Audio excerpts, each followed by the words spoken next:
If you worry, you don't have to worry. And if you don't worry, you have to worry. It was the worst day on Wall Street since the crash of 1987. I have been a rich man and I have been a poor man, and I choose rich every fucking time. Dow at the same time has fallen about 18%. The stock market is now down 21%. We were in a plane flown by pilots who didn't know what's going on. Well, a sea change is a major transformation of the environment, a complete change in attitudes, etc. Welcome on board. Take a seat and listen what market thinks.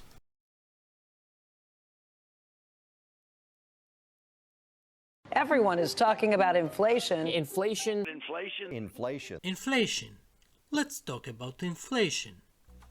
We will go through inflation of 70s, then go to the 80s and compare it with the inflation of today. Welcome everyone. Let's move on. So, the price spike that occurred in 1973 was caused by an embargo imposed by OPEC on all countries that assist Israel in the war. In addition, Arab countries reduced production by about 5%, which translated into an increase in oil prices by almost 200% in a short time. So, here we have oil prices versus inflation. As you can see, inflation was already rising before the supply shock over here on the oil markets, which further complicated the situation. Oil prices soared from 3.5 to as high as $11 for a barrel. Now let's look at how this event unfolded. As I have already mentioned, inflation was rising earlier, so the central bank was already in the process of rising interest rates. You can see it here. However, after the embargo decision, everything got out of control. Since interest rates were already quite high, the economy felt the next increases almost immediately. The unemployment rate rose from around 5% to 9%, and the GDP plunged. The bad situation in the economy meant that the central bank did not wait for confirmation of the inflation peak and started the process of lowering interest rates earlier. You can see it here. Here is a July of 74, but the peak of inflation is right here in January 75. Today we have a slightly different situation, but we will get to that later. Let's see how the US stock market reacted to all this. The whole decline of the S&P 500 lasted from the time of the embargo until the peak of inflation. You can see it right here. It's an embargo.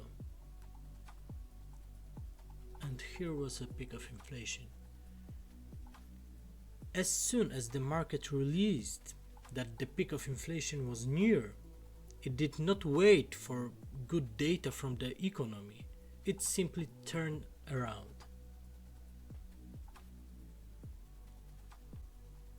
Now let's go further to the second shock of inflation in 1980. In 1979, the second oil crisis was responsible for another price increase. As a result of the Iran-Iraq war, production fell by 6%, to which the market reacted very dynamically. Throughout the 1970s, inflation remained at higher levels, as you can see it here. Unfortunately, the second oil price shock did the same thing as the first. Oil prices soared from $15 to nearly $40, and the inflation began its upward march.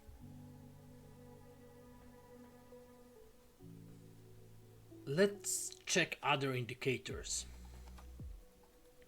As you can see, the reaction to the oil supply shock was similar. Inflation is accelerating from already high levels, as you can see it here. The central bank sharply raises rates in order to cool the economy, which results in declines in GDP and increases in the unemployment rate to nearly 11%. As a result of poor data from the economy, the central bank has already tried to cut interest rates without waiting for the peak of inflation, as this drop here. However, this time inflation reached new record levels. As a result, the Fed was forced to raise the interest rate again radically.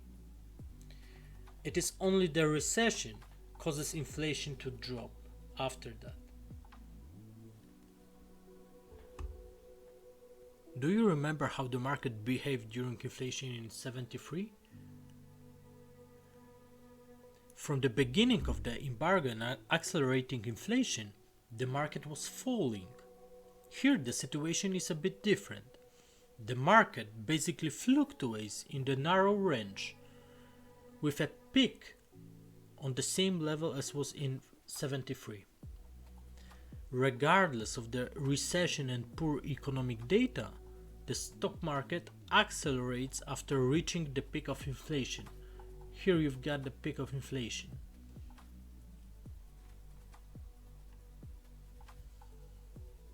Two most important conclusions. First, unemployment rise after fast rates hike, and market starts to grow faster after inflation peaks. Let's compare these two cases with the situation of today. Let's look at the oil market situation. Before the outbreak of the war in Ukraine, we were at around $80 per barrel. The jump to 130 is an increase of less than 100%. Of course, as you can see here, the market was already adjusting to a possible war, so it was rising even earlier.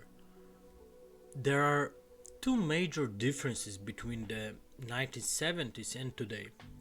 The first, the scale of oil price increases and the levels of interest rates and inflation. The levels from which we started, as you can see here and here, as well as the levels we reached, because now we are between 4 and 5% federal rate, and below 10% was the peak of inflation. That's very good, because markets, inflation, and a number of other economic things tend to grow exponentially. Therefore, the sooner a process can be stopped, the easier it is to return to previous values. So, what might the future look like?